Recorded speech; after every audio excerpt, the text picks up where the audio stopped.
General Hospital spoilers. Scout's shocking statement at Drew's funeral, forced to move in with her father's killer. Few things in General Hospital history have carried the kind of gut-wrenching, soap-shattering impact that the sudden death of Drew Cain has inflicted on Port Charles. Drew's life was a saga of second chances, fractured identities, and painful sacrifices, but his death has unleashed a storm of betrayal, heartbreak, and shocking revelations that no one saw coming. And in the eye of that storm stands his young daughter, Scout Cain, who delivers a funeral statement so raw and so devastating that it leaves Port Charles reeling. Even more shocking, circumstances beyond her control will soon force her into the care of the very person responsible for Drew's murder, her own father's killer. This is not just a tragedy, it's a seismic shift in the balance of GH's most powerful families. As we unpack every twist, betrayal, and emotional bombshell, we'll explore how Scout's words reshape relationships, ignite wars, and change the Cain family forever. The Corinthos compound, Metro Court Ballroom, and even the steps of General Hospital have hosted their share of mournful goodbyes, but Drew Cain's funeral takes place at a location deliberately chosen to honor his service and his courage, a veterans memorial site overlooking the harbor. Sam McCall insists that this be a day about Drew as a father, a brother, and a hero, not about the mob wars or WSB shadows that defined so much of his later years. Monica Quartermain, with her soft-spoken authority, arranges for a Quartermain family reception after the service, where friends and enemies alike will gather under one roof. The tone is bittersweet, a man of contradictions, honored with full dignity. But from the moment mourners begin arriving, tensions are palpable. Carly Corinthos, still raw with guilt that she couldn't protect Drew, sits apart from Sonny. Jason Morgan, Drew's twin, stands like stone, his grief buried beneath that familiar stoicism. Sam moves like a ghost, torn between mourning Drew and protecting their daughter. And then there's Nina Reeves, lurking on the fringes, knowing her choices helped set in motion events that led to Drew's demise. The funeral eulogies are heartfelt. Monica speaks first, recounting Drew's fight to be recognized as his own man and not just Jason's twin. Michael Corinthos offers a few words about Drew's honor and how he stepped into Scout's life with pride. Sam, trembling, talks about their love, however complicated, and how Drew always tried to put family first. But then comes the moment no one expects. The priest invites Scout Cain to the podium. At first, the crowd assumes she'll be too shy or too young to speak. But Scout, dressed in a simple black dress with a tiny locket Monica gave her, marches to the microphone. She clutches a folded piece of paper, words she clearly wrote herself. Her voice quivers at first, but what she says pierces every heart. Everyone talks about how my dad was a hero, how he helped people. But no one's saying the truth about what happened. My dad didn't just die. Someone killed him, and I know who it was. And now they want me to live with them. Gasps ripple through the crowd. Monica grips the back of a chair. Jason's jaw tightens. Sam shoots upright, panic flashing in her eyes. Scout continues, her child's voice trembling with fury. He told me he loved me. He promised me he'd always come back. But someone made sure he couldn't. And I don't understand why I'm the one being punished, why I'm the one who has to move in with my dad's killer. It's not fair. The memorial service collapses into chaos. Scout's accusation sets off alarms across Port Charles. But who does she mean? The shocker is this. While Drew's literal killer may have been a hired gun or shadow operative, the legal and custody battle aftermath has twisted the truth. The court's ruling, custody laws, and Scout's guardianship situation have left her placed in the care of the very person connected to Drew's murder. And in a twist that could only happen in Port Charles, that killer turns out to be none other than Jason Morgan. How? Let's break it down. The fatal mission. Drew was investigating a crime syndicate, and Jason, under Brennan's manipulation, was unknowingly part of the operation that led Drew into an ambush. Though Jason didn't pull the trigger, his actions or inactions directly placed Drew in harm's way. Scout sees him as responsible. Custody fallout. With Sam overwhelmed and Alexis refusing to seek guardianship, the court sides with the Quartermain family. But Monica, in declining health, insists that Scout's closest blood relative, Jason, should be her guardian. Scout's rage. To Scout, the man now responsible for raising her is the same man whose shadow Drew could never escape.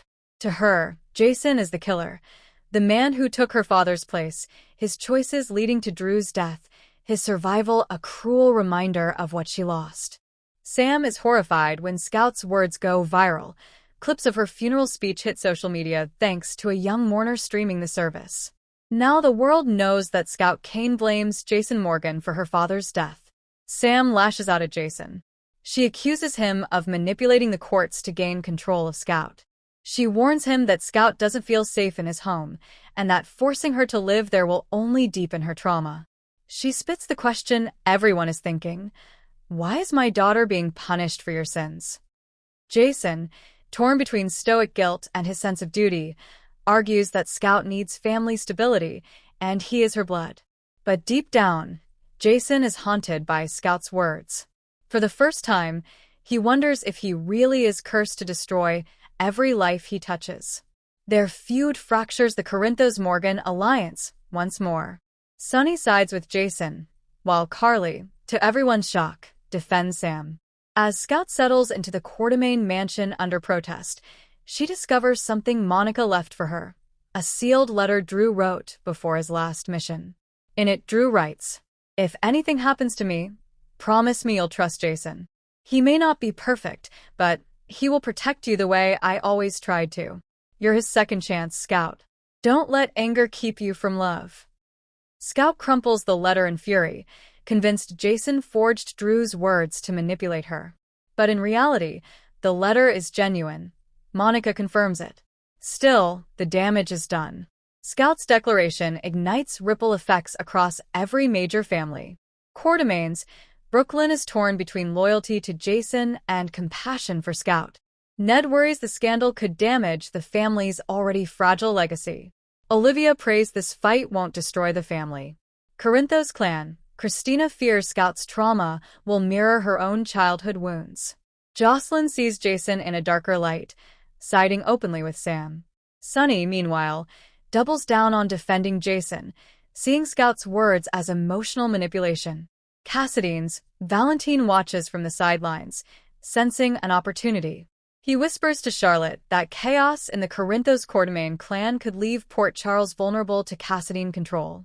Nina, for once, Nina isn't the center of the storm, but she feels compelled to intervene, haunted by her own role in Drew's downfall. Scout begins to act out under Jason's roof. She refuses to eat at the Quartermain table. She sneaks out to visit Sam, creating tension with the PCPD. She tells Danny and Jake that Jason isn't their hero. He's a killer who destroys everything he touches. One night, she vanishes entirely. Panic erupts until she's found at Drew's grave, sobbing. "I just want my dad back. I don't want Jason. I don't want anybody." This haunting scene cements her role as the emotional center of the storyline. But here's where the storyline twists even deeper. New evidence suggests that Jason may not just have indirectly caused Drew's death. A bullet casing from the ambush site matches a gun Jason carried during that mission. A rogue WSB agent hints that Jason was ordered to take Drew out if he went rogue. Carly overhears a conversation that suggests Drew's death wasn't an accident. It was an execution. If Jason truly killed Drew, intentionally or not, then Scout's words at the funeral were not just grief, but prophecy. Sam files for emergency custody of Scout, arguing that no child should be forced to live with the man she believes killed her father. The courtroom scenes are explosive. Diane Miller defends Jason with legal precision, arguing blood ties and stability. Alexis, in a rare moment of clarity, sides with Sam, despite the personal cost. Scout herself is called to testify, her raw words shocking the court as she declares, "If you make me live with Jason, you're no better than the people who killed my dad." The judge's decision will change everything. Whether she remains under Jason's roof or returns to Sam, Scout's storyline cements her as the next generation's central figure. Like Christina before her, she carries the trauma of mob wars and fractured families. But unlike Christina, Scout has the core to main fire, and her rage against Jason could ignite Port Charles for years to come. Rumors swirl that Scout may one day turn on both Jason and Sam, aligning herself with unexpected allies, even the Cassadines, to avenge her father. Her grief, her fury, and her refusal to forgive may transform her into one of GH's most complex young heroines. Drew Kane's death was tragic enough. But General Hospital has never been about loss alone. It's about the fallout, the betrayals, the secrets, and the shocking choices that follow. Scout's declaration at her father's funeral was not just a child's grief-stricken outburst. It was the spark that could burn down entire dynasties. As Port Charles reels from her words, one thing is certain. Scout Kane is no longer just Drew's daughter or Sam's child. She is the voice of a new generation, and her war with Jason Morgan may become the defining storyline of the next era. And if the whispers are true, if Jason really did kill Drew, whether by accident, manipulation, or design, then Scout may be destined for a path darker, more vengeful, and more shocking than anyone can imagine.